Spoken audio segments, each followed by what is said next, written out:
pressing three dots next to your name in the participants. And by doing so, we will know who is joining us today and also from which company.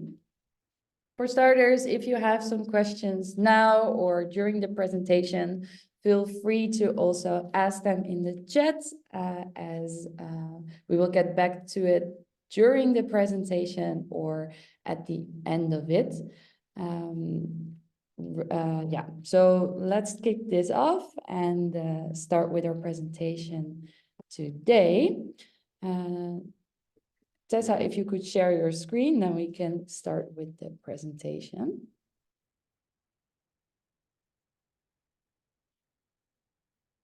Yes.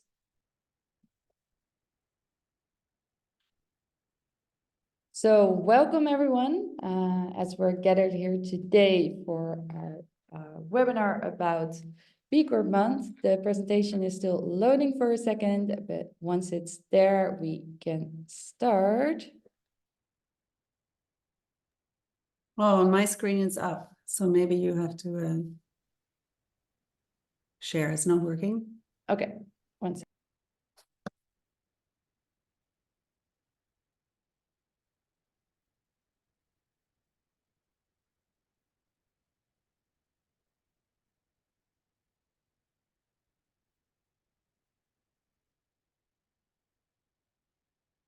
Does it work now?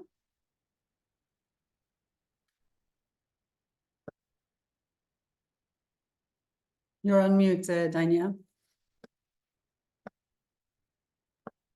There we go. So I will share my screen so that we can kick off instead with my slides.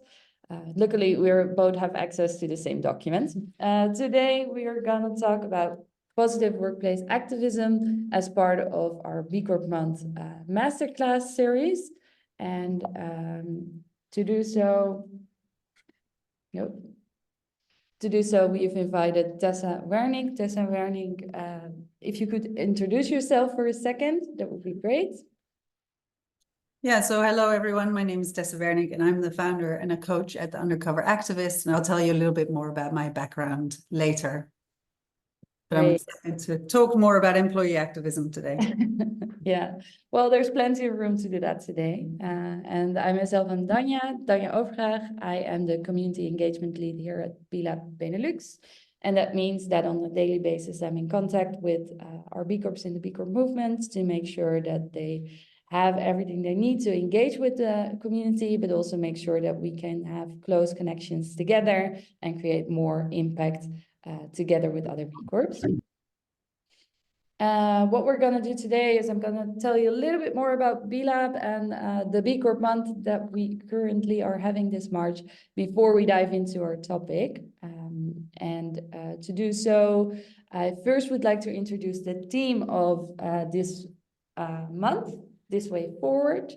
Every March, every year, we are hosting a B Corp Month campaign. This is a campaign focusing on raising more awareness of what we at B Lab do, but mostly what our B Corps do and stand for. And this March, we emphasize that being a B Corp is not an end destination. It's a journey of constantly improving and becoming better for the future of tomorrow. And how do we envision this future? Our vision is that we would like to, or that we want to build a more inclusive, equitable, and regenerative economic system for not only everybody on the planet, but also the planet itself. So this means that we at B Lab and the B Corps all have the B in us, which means benefit for all. So not only the company itself, but also the economic system in which this company operates. This means all stakeholders, but also the workers within the company, the communities in which the company operates, customers, and of course, our planet. So that's a bit more about B Lab and B Corps. So what does it take to become a B Corp and to be a B Corp? B Corps are all part of our global movement, and this movement is a movement of people who are focusing on creating this change on a daily basis. So every B Corp doesn't stand by itself, but what we, as I said in the beginning, try to foster is really that B Corps come together and start changing our economic system together. And we really believe that this is only possible by working together in this. Also, it's very important to be transparent on where you are right now, and also continuously improving of what you're currently, the position that you're in as a B Corp. B Corps are all certified under a specific set of standards. And we encourage B Corps to keep on improving their scores on these standards and be transparent on the points that they are currently can improve on still. This is also done by legally binding themselves in their statutes to what their vision is, and on also incorporating that they would like to keep on improving. So it's also really important for us that every B Corp also is accountable, not only by stating it, but also in the legal documents that they're working with us through our shared mission of this inclusive, regenerative, and equitable future. So what is a B Corp not? There are some myths out there. B Corps aren't just sustainable companies, they're companies that are working together to not only benefit the world, but also benefit, as I said before, workers, the economy, the communities, everything. So it's a broader movement than just a sustainability certificate that people could get. It's really a community of people coming together to work towards all these different goals together. And B Corps aren't perfect. So as I said, B Corp, the certificate isn't the end goal. It's just the start. At 80 points, you are able to get our certificate. And from that point on, people can also keep on improving their scores and find their way into becoming better each day and each time that they certify. The certification isn't something that B Corps get one time. It's something that continuously is measured. So every 3 years, the certificate is also renewed to make sure that B Corps keep up their level, but also to make sure that they are also being able to measure their own improvements over time. So that's a bit more about B Corp, but today we are, of course, also gathering to go beyond our current standards and move forward in that, which is also our team. And one way of doing that is focusing on employee activism. And Tessa is going to tell us a little bit more about that today.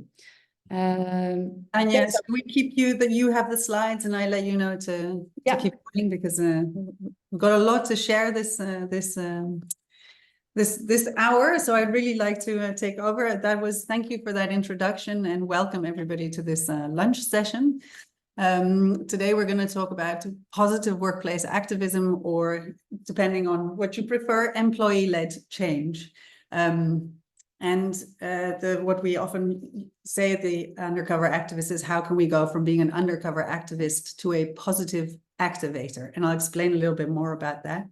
But what I really hope for today, what we'll get out of this, is to understand your role as an employee in an organization, to feel more encouraged that you can actually change your organization from within, and also to get to know some of the people in this community that you're part of, because I understand that there are both B Corp employees in this call, as well as employees from other organizations. So I've tried to make this relevant for all of you. If you could go to the next slide, Danya, just a little bit more about me. Some of you know me from the B Corp community as one of the founding members of Fairphone, which I think came up in the Netherlands the same time as the B Corp movement was starting to get a foothold in the Benelux. So we walked hand in hand. So it's really nice to be here today also to talk about that. And since leaving Fairphone, I've also been looking at like how are other social movements and people who are questioning systems, how are they building organizations and trying to use business as a way to actually lead when it comes to the transition period that we're in. So there's a podcast called What If We Get It Right? If you're interested in understanding more about that. And more recently, I've been looking at how maybe not just smaller businesses and social enterprises can change, but also how people can become, if you will, social entrepreneurs in their organizations. Because I believe that if we are going to lead as a business, we really need to start changing faster. And one of the things I really believe is that we need the idealist employee or the person inside the organization to really stick to their values and see how they can use the mindset and also the skills that social entrepreneurs use when they start questioning systems without budgets or influence or power to really start saying, this is the future that we want and how can we get there. So if you could go to the next slide, I'll just say next every time, maybe that'll save some time. Yeah, so this is I actually happened upon this one yesterday, but does anything even matter anymore? And I could feel it in my heart that I thought, oh, this is something that I go through even as somebody who's willing to fight and wants to change the world, is that sometimes it just feels overwhelming if you look at all the different transitions that are going around. And I think for especially people growing up the last 10, 20 years with the climate changing, with biodiversity loss, with the financial system, you name it. It just things like if I'm just working on this, does it really actually matter? And this is a sentiment. If you go to the next slide, that I think Clover Hogan, who's a climate activist and entrepreneur, really described well when she said, we worried about the economy and our planet and societies. And it makes people ask, what am I really doing with my life? Why am I wasting it on my time on a job or a company that I don't care about? And this is, I think, a real change from maybe generations before, where jobs and companies, and you worked because you wanted to have a livelihood.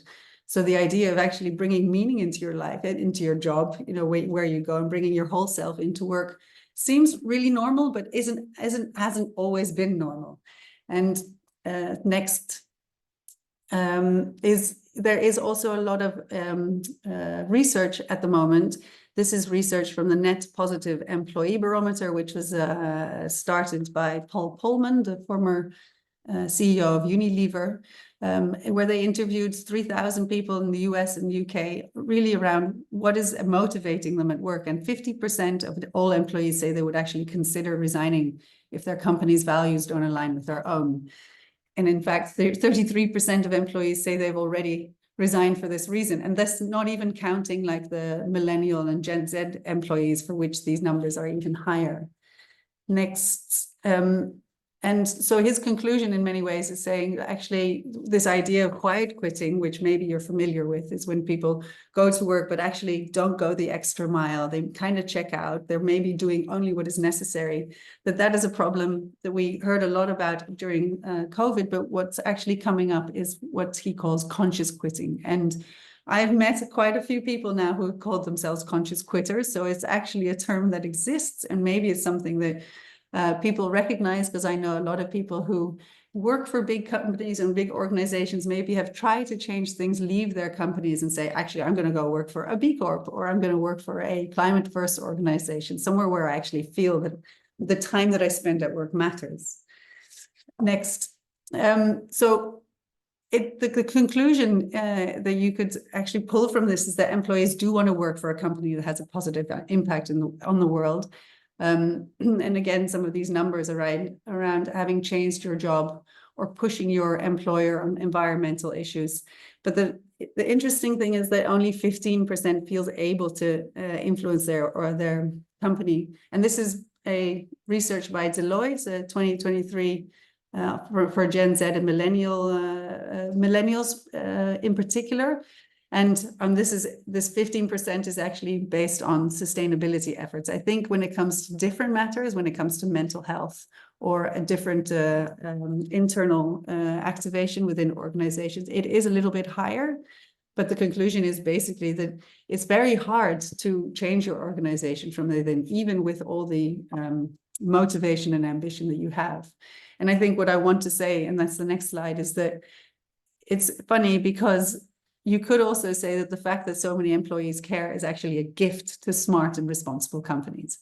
And if we take this kind of as a starting point, then the question for the undercover activists and why we started is, if companies and organizations want to change and want to be the leaders in this transition and this transformation period that we're going through, how can we actually make sure that people who want to change feel that they can change something within their organization and that they have the tools and the skills to do so. So that's why we started.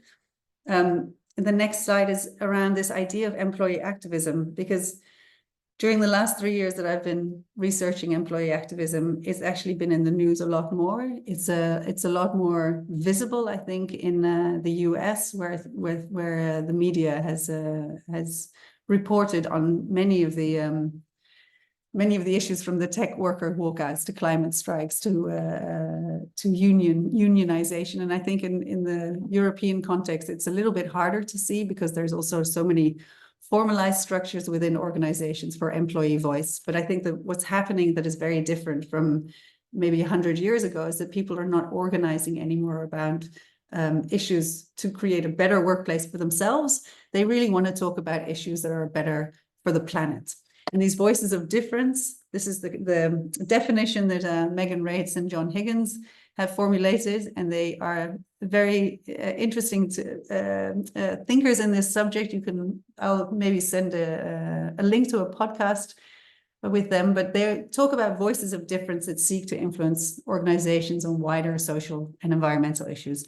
And I think it's really important to say that they are disrupting the status quo, because what happens in organizations is, yes, you can try and change, but disruption actually has is a really important part of it, because it means that we want to insist that we're talking about things. It makes it visible. So the next slide is what we think about activism, because I want to also just acknowledge that activism is a loaded term. It's not something that everybody feels comfortable with. It depends on where you grew up, maybe what family you grew up in, and it gets associated, both with trouble and with human rights, and it depends on how you feel about it. But the way we see it is that it is actually around the values that you stand for. So when people act, it's usually because things have crossed the line and they want to see a different world. So how can we act also from this place of love rather than from this place of anger? And that's how we started the Undercover Activist. Perhaps the next slide is just before I want to bring it back to you and get a bit of an understanding about how people feel about maybe how activist their organizations are, or how much they feel like an employee activist. These are 3 ways that companies at the moment I've identified as are being activists. And I put there Fairphone, obviously, but disruptive activism as a business model is something that I think a lot of the B Corps or organizations that have become B Corps have started using. And in the Netherlands, you can already talk about Tony Chocolonely's or Dopper or Yoni, and Patagonia itself is also a disruptive, it's actually the business model isn't. So how people are actually using businesses themselves as campaigning enterprises, as ways to drive action or to create awareness. But the thing we want to talk about today is also this second and third way. How companies are supporting external disruptive activism, and Patagonia is a great example of this, because part of Patagonia Action Works that you probably know about is actually getting funds to actually grassroots organizations to help them drive change or to question and disrupt status quo around certain issues. And the third one, which I find is really interesting, is around promoting internal disruptive activism. And the example I've given there is one from Microsoft. And Drew Wilkinson has recently left Microsoft, and he's talking all about how he set up this internal community, sustainability community. But he started as one person and has basically built it up into 10,000 people within Microsoft, which are actually challenging the status quo. So it is happening. There are businesses that are accepting that this needs to happen. And whether they're doing it from a perspective of like inviting sustainability or actually saying we want to keep these people that care. You know, there's no research around that, but it's interesting. And we'll talk a little bit more about this later. But first, Danya. Yes, so as Tessa said, we also would like to ask your opinion. So if you could either scan this QR code or use the Menti link in the app that's currently shared in the chat, please go to our Menti so that we can also ask for your opinion there. We'll quickly go to the Menti and share this screen now. There we go. Need to go all the way to the first one. This is the first question here.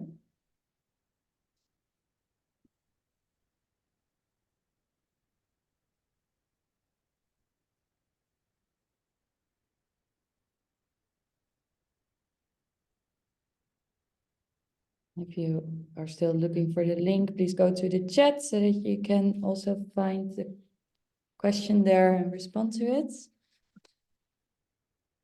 So let's cut it off at 40 responses. Yes, there we go. Tessa, this is the first question and the responses to it. A little and a lot and totally. And there's only a few said no, not at all. Exactly. And then we would like to follow up with the following question. Who considers themselves an activist employee? So not just the company, but you.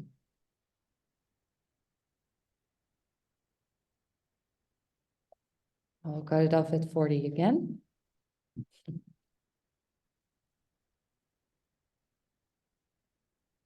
So there we go. A lot, a little. One person said no, not at all.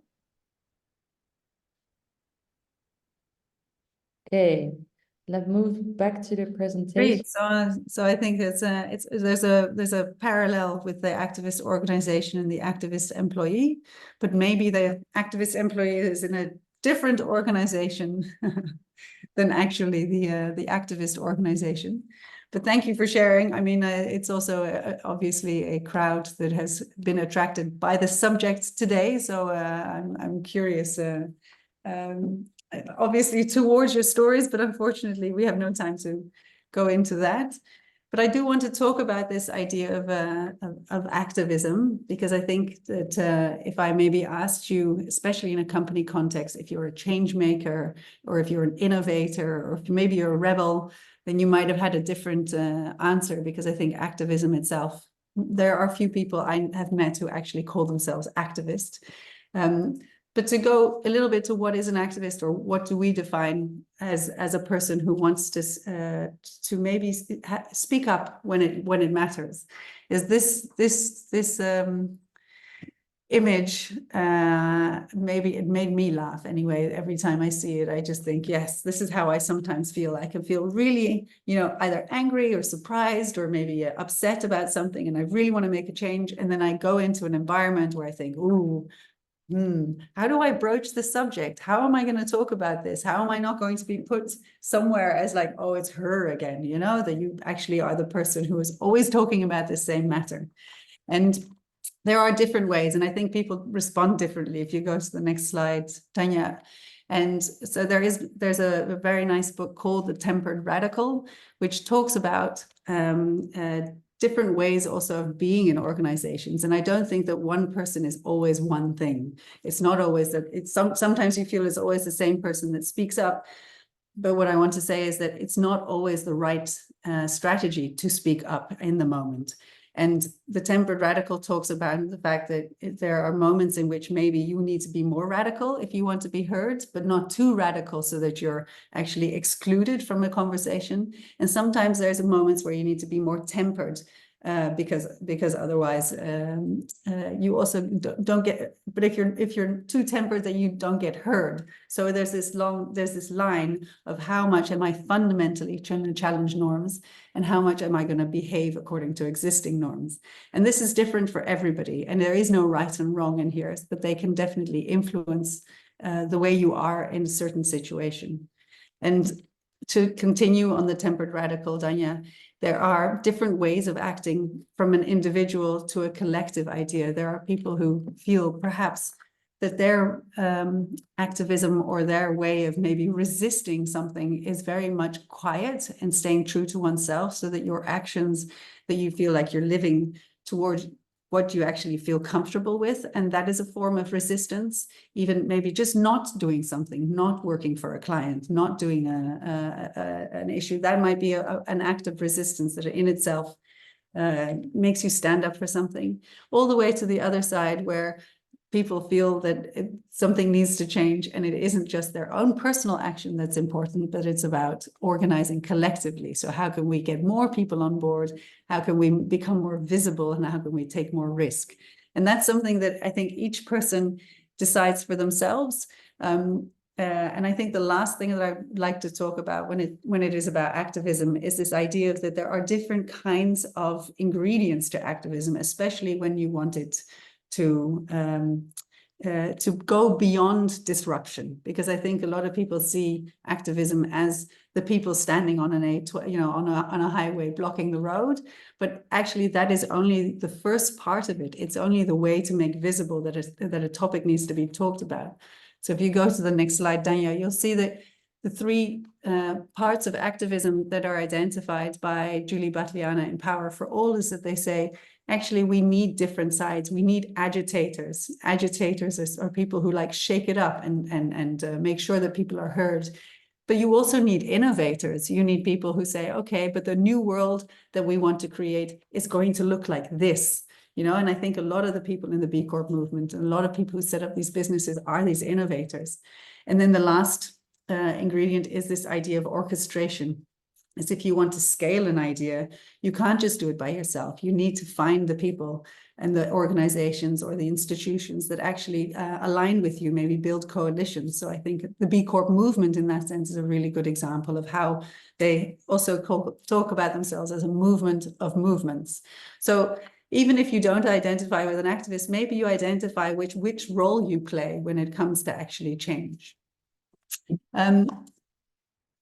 Yes, so, and we've come to a point where maybe it's enough about what is activism, why is it important, what kind of activist are you, but going to the fact that this idea of that people actually want their businesses to align with their values and with their purpose, then what kind of issues are on the agenda, or does the employee think should be on the agenda and maybe isn't now? And this is, I don't know if it's readable for people, but this is a study from Deloitte in which it says, the sustainability actions. And again, my focus in this presentation is very much on sustainability, but I also want to have a caveat that there are a lot of different topics around which people are organizing internally. So please don't feel that it's only about sustainability. But when it comes to sustainability, employees want companies to have a carbon reduction plan, or, build and use green office space. And you'll see that actually this is across the board. It has nothing to do with generation. Every generation feels that their company should start having these projects, only you'll see that the younger generation is slightly higher than the older generation. So I want you just to take a moment as I go through the next slide to think about what are the issues or the topics that you think should be on the agenda. And this can be from this sense of values and things that you want to change. And particularly, I just want to take a moment to address the B Corp community, because what the B Corp certification, B Lab certification offers the B Corps is actually that they have a very clear set of achievements that they want to improve every 3 years. And the nice thing about that is it gives employees within B Corps a mandate. You can say, this is what we said we wanted to achieve. This is how high we scored. Let's make sure that in the next 3 years, we score even higher, rather than sometimes what happens is that you think half a year before recertification, oops, you know, we really need to work harder, you know? So I think that it's a really nice opportunity for B Corps to think, okay, let's look at everything that we achieved and let's say this needs to be higher next year. And the last thing I also want to say is that activism and employee activism maybe isn't always about comfortable, you know, things that the company wants to talk about, that they want you to take action on. It can also be as a way to address the things that aren't being talked about, to surface things that really matter. And I just have it's a selection here, because I think it's also important to note, you know, that there are criticisms from outside and that come into organizations. And I think it's a missed opportunity, or at least it's I think an illusion to think that these conversations aren't happening internally. So activism can also be around, how can we make space for uncomfortable conversations? How can we make sure that things don't get suppressed in organizations, but that we actually talk about it? So I know that the B Corp movement has had criticisms over the past couple of years, which they are addressing, I think, quite openly. But it could be something you want to talk about. But then there's also, I put steward ownership in here and nature governance, because it's also around innovation. You could say that employees are a great way to make companies aware that they can actually leapfrog beyond what they're doing, and show companies that there are different things happening in the world that they can address. So I'd like to take a moment to ask you to think about what the things are that you think should be addressed in your organization. What are the topics that people could rally around? Danya. Yes, let's open the Menti again. I will go to the next question. So you could write down what issues are alive for you currently. That would be great. 2 times justice, equity, diversity, and inclusion are already sent in.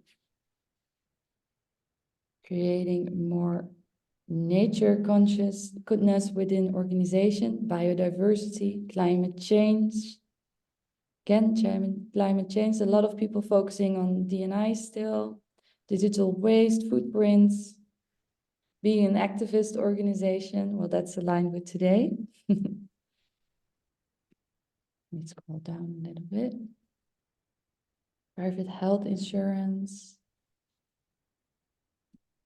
biodiversity.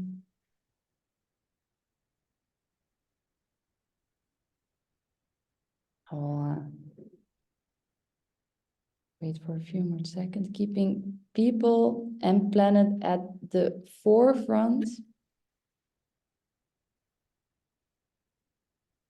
Healthy nutrition, employee engagement, decarbonization, workers' rights.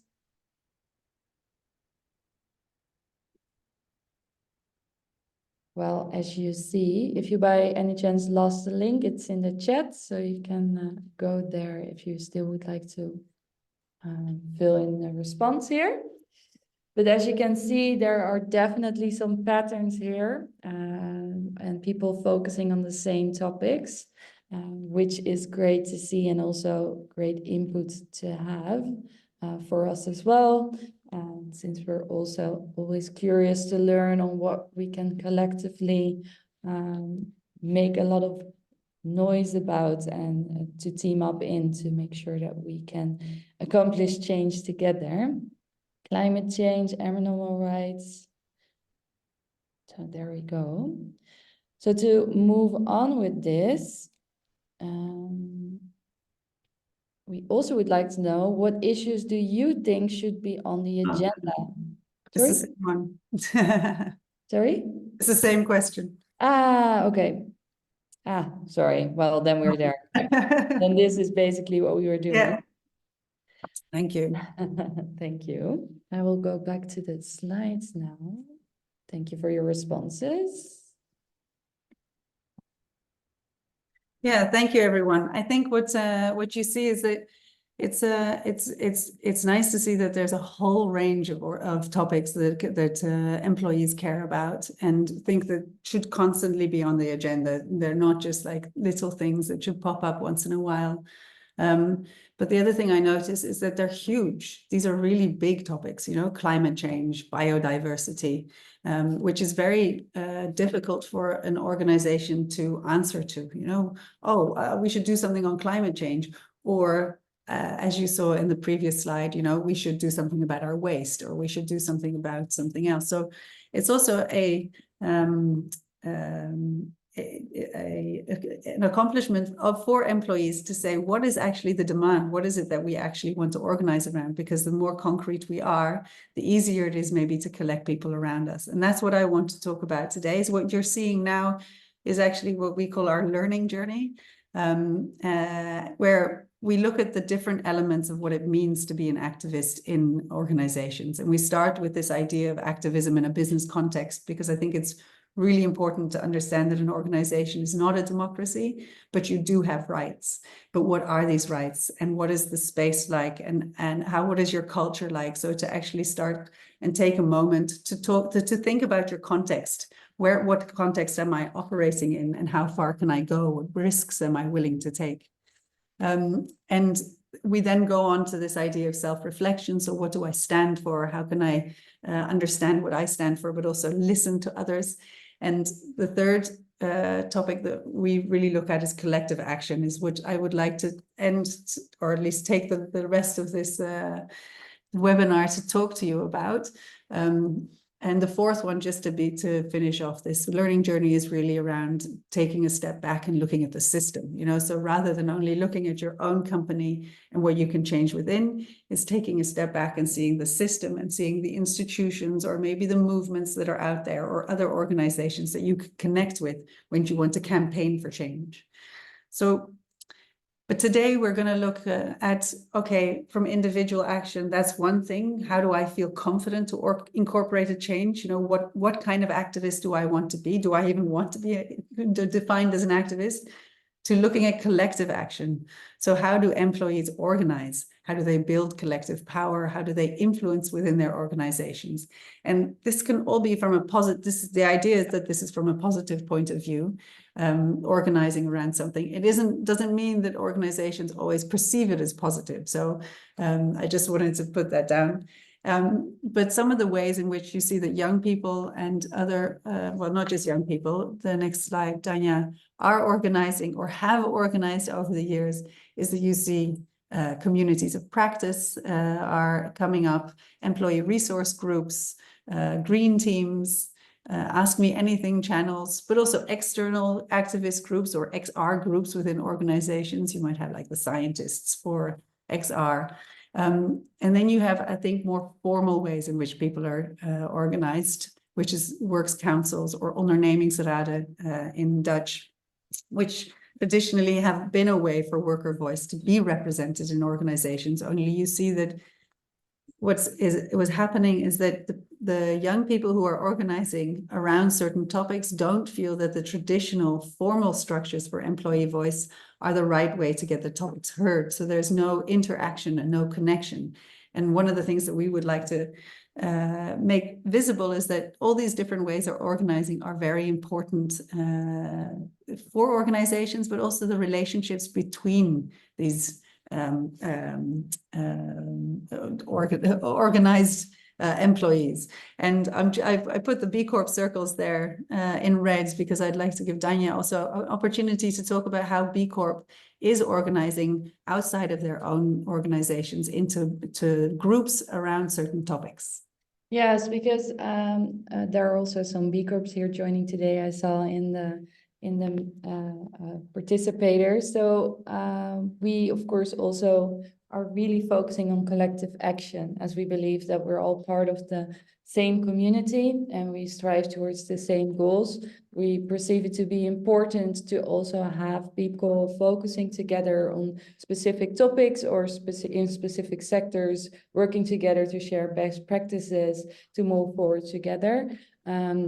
There are multiple ways in which we do that. we do that on more European or global level, even in the Beauty Coalition and the Independence Coalition, focusing on the beauty industry, for example, in which multiple B Corps come together to strive to improve the beauty industry, or the Interdependence Coalition, more focusing on changing policies. But also on local scale, we're focusing. I saw a lot of Jedi in the collective action requests. So that's also a focus group that we have here within the Netherlands locally, on which we focus on justice, equity, diversity, and inclusion within B Corps, as we believe that we can really learn from each other. The same with nature inclusive governance, in which we also perceive that we really can learn from each other, but also share best practices together with a university who is helping us to build a toolkit for B Corps.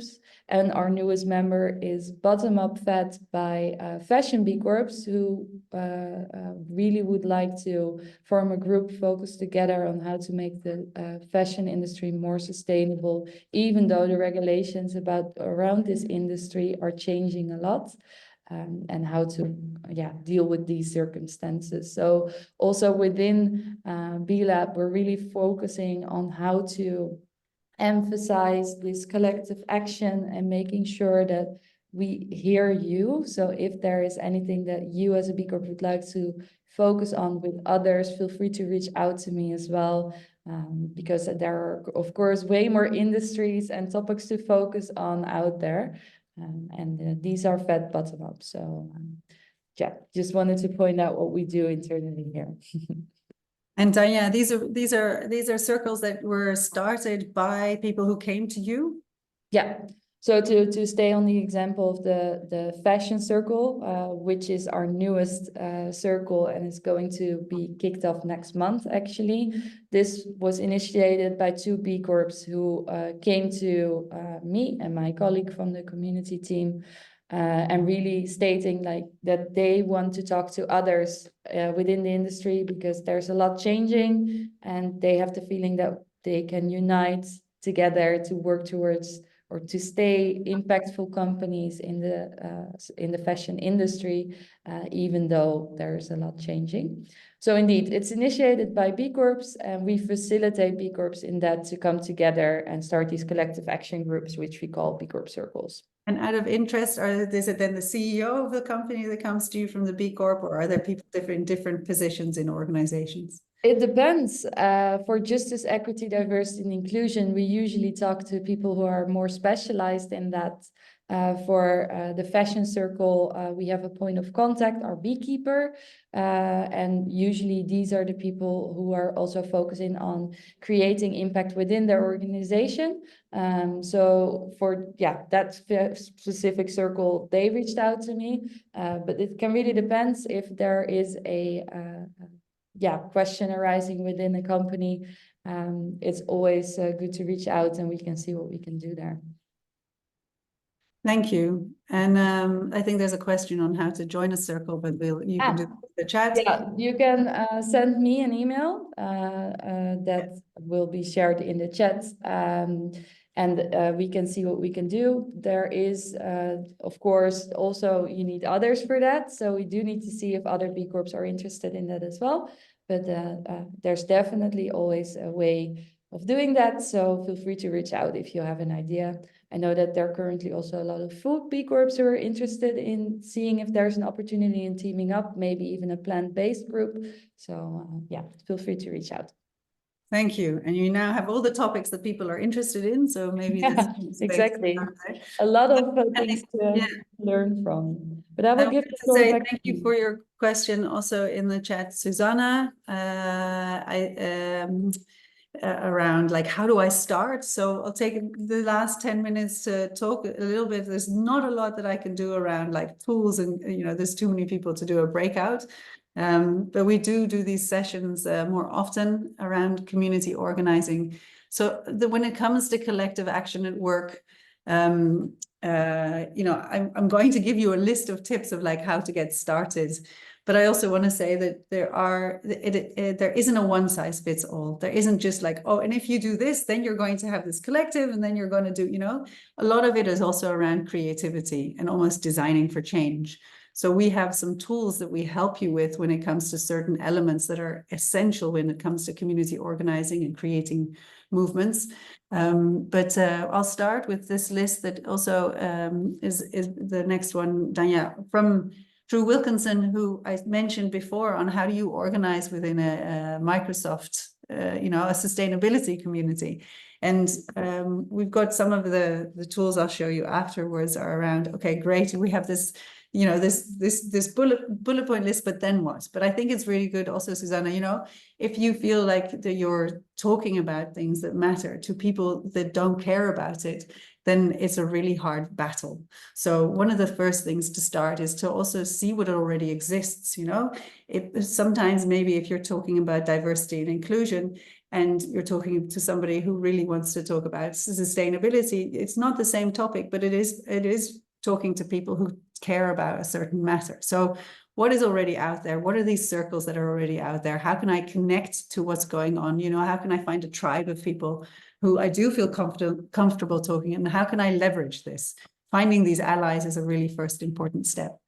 Making your purpose clear. So what is it that you want to achieve? Just saying climate change should be on the agenda, or just saying DEI should be on the agenda, is not actually a mission statement or a demand. So how do you actually move towards something where you say, oh, this is what we want to achieve?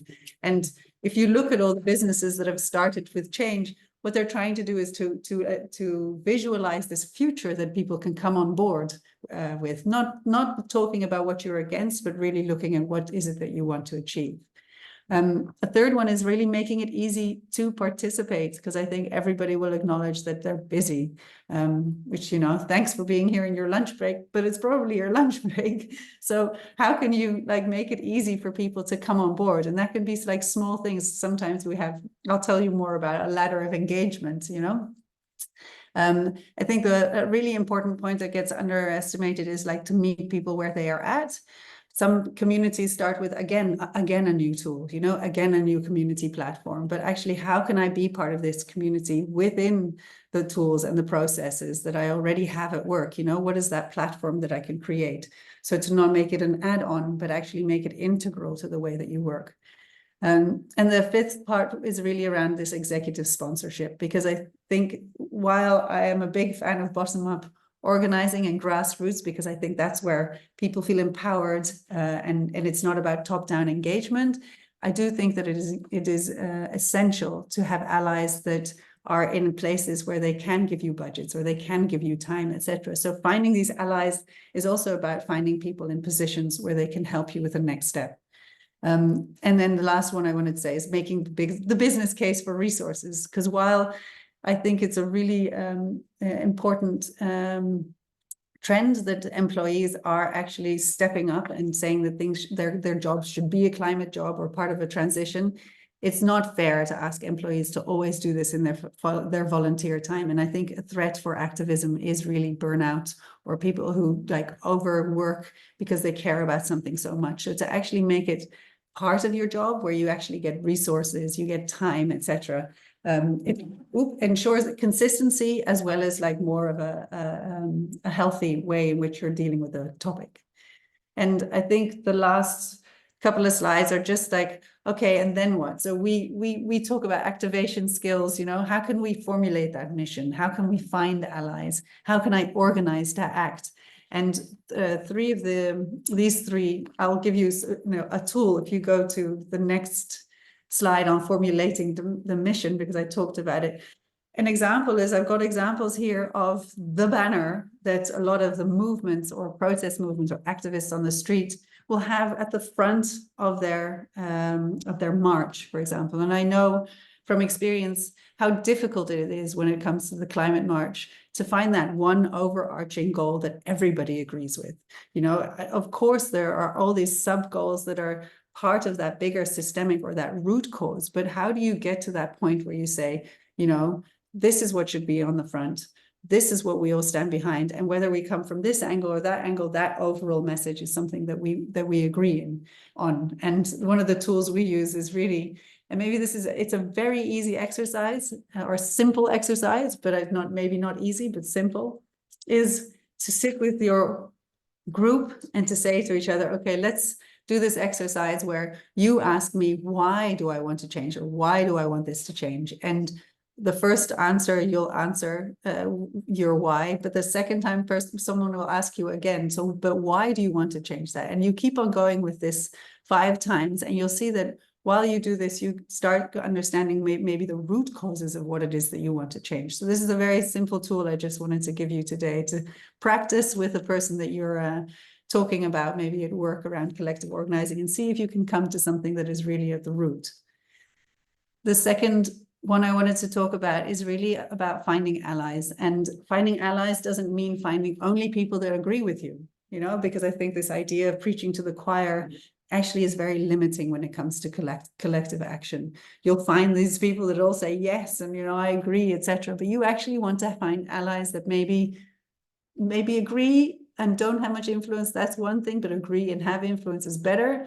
And maybe who disagree, it's around this idea of like, you're not going to get people who are in active opposition to become active allies overnight, but it's around how do you shift these positions? So how can you get an active opposition person to actually become maybe a passive person in opposition?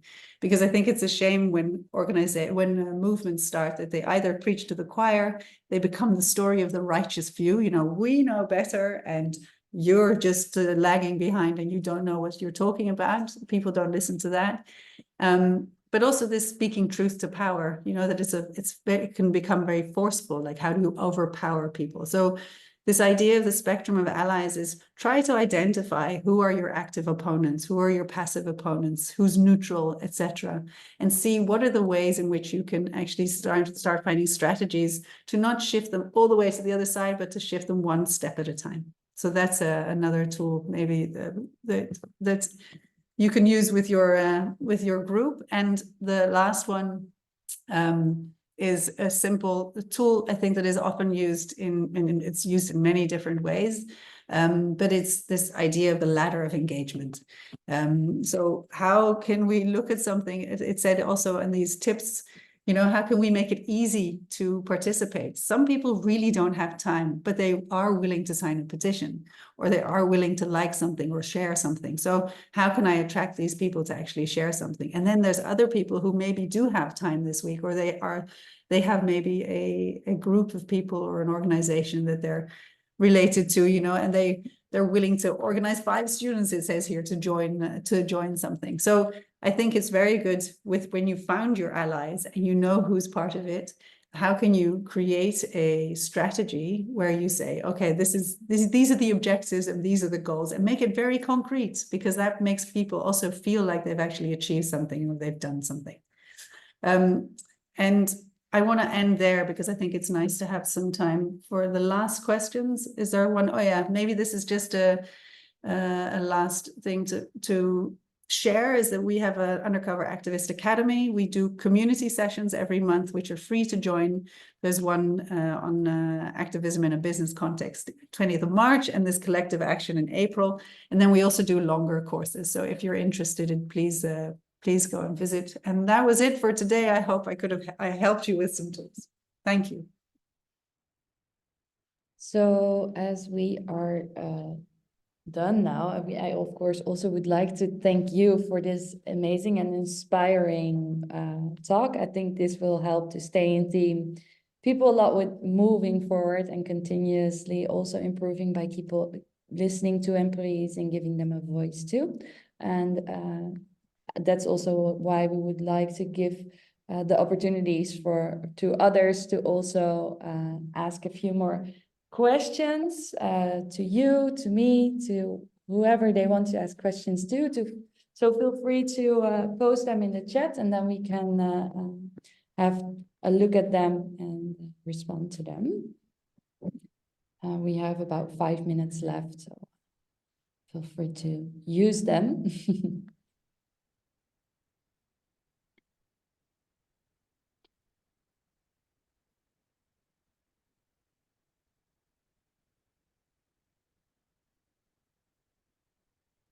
So Tessa, I have one question here. We talk about quiet quitting and conscious quitting. Have you ever been confronted to rage applying if you are in an HR area? I think this is also a question for other people, but maybe you can comment on that as well, Tessa. Yeah, I'm afraid I don't know about rage applying. If they could specify, Pauline, maybe you can unmute. Do you mean that you consciously quit? Or maybe I'm interpreting it, but consciously quit because of the atmosphere or the culture or the unsafe environment that you're in?